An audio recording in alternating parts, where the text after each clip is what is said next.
This might life scar Daisy what I'm about to do with this. I will play it without audio. Okay.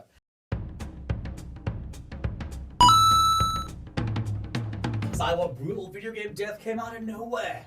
I don't know what everyone else has picked. I'm going to assume stuff that's like gory or whatever, brutal, right? But mine's, I guess, brutal in a different way. Like, it's a shock, and also it's like PS1 shock, which is like extra, not a horror way. It comes from an RPG game. Because I'm picking, not this way, Wedge. The original Wedge from Final Fantasy VII, who's part of the ragtag group Avalanche. You hang out with the sort of like the first hour, 2 hours of the game or whatever. And he's kind of the comic relief guy a lot as well, which I guess at this point we should see that coming, because usually that's how it works. He's going to die. But you don't. And then everything kind of goes to pot when the big bads get involved with your little group. And there's a team with this big tower thing that everyone has to climb up. There's all this big gunfire going on. It's 1997, so there's just like light flashes and machine guns out. It was cool though. And as you approach it, it was like, oh, all my friends are up there fighting for the people. Wedge comes flying off the tower and lands in front of you and crumpled in a heap, a PS1 heap. And he mumbles his last words to you or whatever and then dies in front of you. Which, as like a 7-year-old or whatever playing Final Fantasy VII, was quite extreme to see this fun-loving guy just thrown hundreds of feet off a tower and land at your feet. Came out of nowhere, and brutal in its own way. Rest in peace. Yeah, sorry, Wedge. So, I have played more games than just Gears and Resident Evil. I don't think that's true. But I'm going with Gears 2, Ty Kaliso. If you're not familiar, Ty is this big, badass, mysterious, just awesome guy.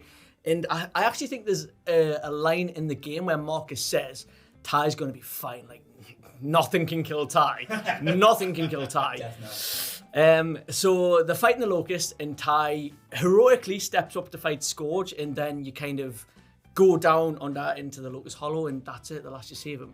But then you start discovering that the Locust have been capturing like Serens, which are the humans of that planet.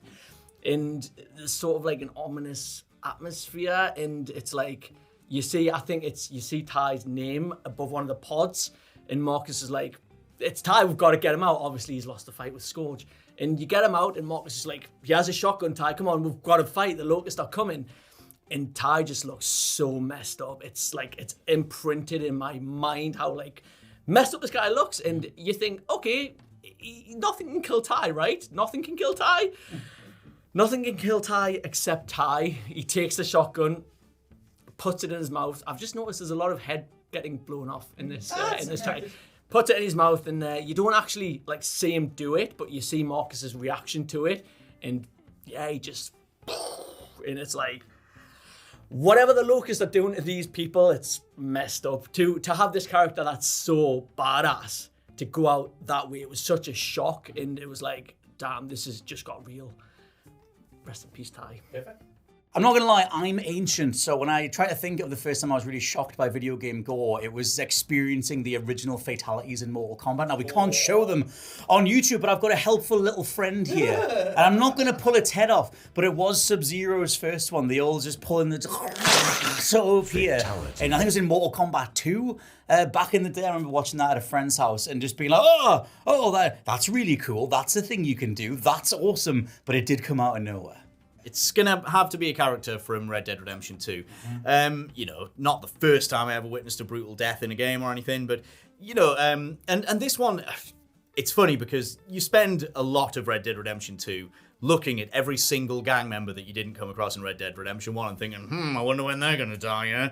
It's all, it's everything's foreshadowing all of their deaths. It's actually a twist that not all of them die, which is very nice. Point is, the first one to really happen is everyone's favourite Irishman, Sean Maguire. And he's great. He's not there at the beginning because he's being captured. You go on a whole mission to near Blackwater to rescue him. They have a party when he comes back, and it's all nice, and everyone gets drunk. And you move on to Clemens Point fairly shortly afterwards, your second main camp in the game. And you've been lulled into a real false sense of security by that point. Everything's sort of going quite well.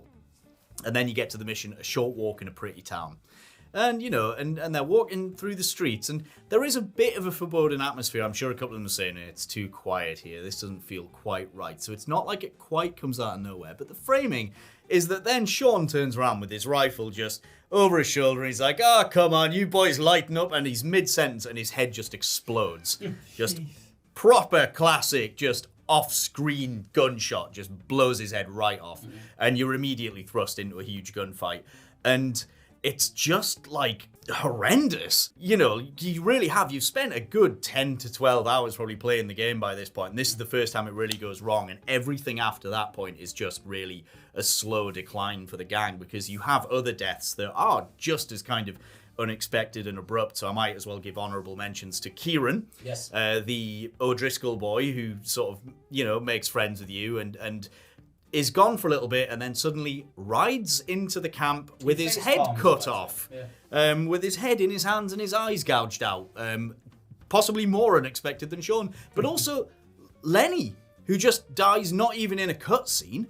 It just, as you're running away, he just gets shot out of nowhere. And you barely pay him any mind after you got drunk with him that time. You know, Hosea gets shot out of nowhere. Everyone, there are so many, but it's got to be Sean for just the sheer, you know, everything's right. No, it isn't.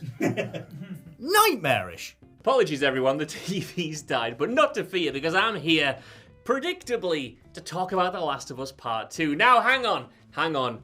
Wait right there. Don't skip ahead. Don't think. Don't assume you know what I'm going to talk about, because while, yes, obviously, you cannot talk about brutal deaths that came out of nowhere without talking about Joel Miller in The Last of Us Part 2, who famously gets his head viscerally beaten in with a golf club.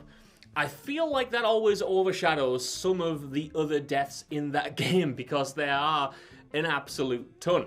You know, it's not just Joel who gets unexpectedly offed in often callous and cruel ways. I mean, right from the start, the game lays its cards on the table by, yes, killing its main character in the opening hours, but it makes it clear that nobody is safe as the journey progresses. Obviously, you have Ellie killing pretty much everyone on Abby's side of Seattle, and I can't not mention just how brutal the scene with Mel is when, after this revenge kick, after Ellie has gone through hell to track down these people, she kills arguably the most innocent of the bunch, pregnant Mel, who was just about to get out of there. In movie cliche terms, she was just one day away from retirement. Then, of course, you have the retaliation in the theater when Abby comes storming in unexpectedly, shooting not only Jesse dead in the face, but also shooting Tommy in the head. You think he's dead. He's obviously not. You realize after the fact that he somehow survived a bullet wound, but in that moment, you're like,